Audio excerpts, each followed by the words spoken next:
राधे राधे। जय श्री कृष्ण। कार्तिक मास की जय। प्रेम से बोलिए विष्णु भगवान की जय। कार्तिक मास महात्म्य कथा अध्याय 25 में आप सभी का स्वागत है। आप सभी का हार्दिक अभिनंदन है। सुना प्रश्न ऋषियों का और बोले सूत जी ज्ञानी। सुना प्रश्न ऋषियों का और बोले सूत जी ज्ञानी। 25वें अध्याय में सुनो श्री हरि की वाणी। श्री हरि की वाणी। धर्मदत्त जी का कथन। 24वीं कथा का आगे वर्णन सुनिए। तीर्थ में दान और व्रत आदि सत्कर्म करने से मनुष्य के पाप नष्ट हो जाते हैं, परंतु तू तो प्रेत के शरीर में है, अतः उन कर्मों को करने की अधिकारिणी नहीं है। इसलिए मैंने जन्म से लेकर अब तक जो कार्तिक का व्रत किया है, उसके पुण्य का आधा भाग मैं तुझे देता हूं। तू उसी से सद्गति को प्राप्त हो जा। इस प्रकार कहकर धर्मदत्त ने द्वादशाक्षर मंत्र का श्रवण कराते हुए तुलसी मिश्रित जल से ज्यों ही उसका अभिषेक किया, त्यों ही वह प्रेत योनि से मुक्त हो प्रज्वलित अग्निशिखा के समान तेज सविनी एवं दिव्य रूप धारिणी देवी हो गई और सौंदर्य में लक्ष्मी जी की समानता करने लगी। तदंतर उसने भूमि पर दंड की भांति गिरकर ब्राह्मण देवता को प्रणाम किया और हर्षित होकर गदगद वाणी में कहा, हे दिवज श्रेष्ठ, आपके प्रसाद से आज मैं इस नरक से छुटकारा पा गई। मैं तो पाप के समुद्र में डूब रही थी और आप मेरे लिए नौका के समान हो गए। वह इस प्रकार ब्राह्मण से कह रही थी कि आकाश से एक दिव्य विमान उतरता दिखाई दिया।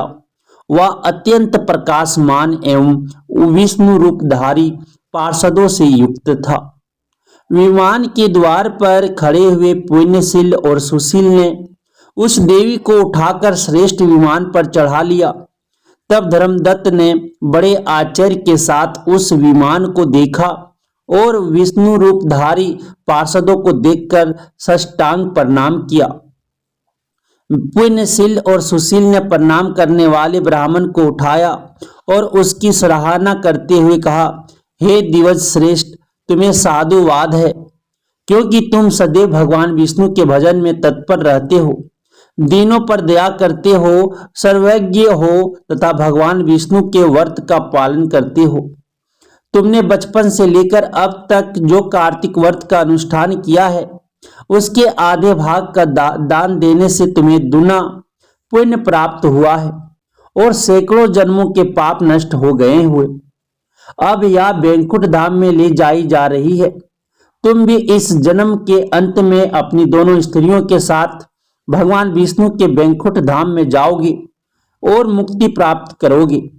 धर्मदत्त, जिन्होंने तुम्हारे समान भक्ति पूर्वक भगवान विष्णु की आराधना की है, वे धन्य और कृत्य हैं। इस संसार में उन्हीं का जन्म सफल है। भली भांति आराधना करने पर भगवान विष्णु देहधारी प्राणियों को क्या नहीं देते हैं। उन्होंने ही उत्तानपाद के पुत्र को पूर्व काल में ध्रुव पद पर स्थापित किया था। उनके नामों का स्मरण करने से मात्र से समस्त जीव सद्गति को प्राप्त होते हैं। पूर्व काल में ग्रहग्रस्त गजराज उन्हीं के नामों का स्मरण करने से मुक्त हुआ था। तुमने जन्म से लेकर जो भगवान विष्णु को संतुष्ट करने वाले कार्तिक व्रत का अनुष्ठान किया है, उससे बढ़कर ना यज्ञ है, ना दान और ना ही तीर्थ है। वीर पवर, तुम धन्य हो, क्योंकि तुमने जगत गुरु भगवान विष्णु को खुश करने वाला कार्तिक व्रत किया है, जिसके आधे भाग के फल को पाकर यह स्त्री हमारे साथ भगवान लोक में जा रही है। इति श्री कार्तिक मास महात्म्य कथा अध्याय 25 समाप्तम। राधे राधे। जय श्री कृष्ण।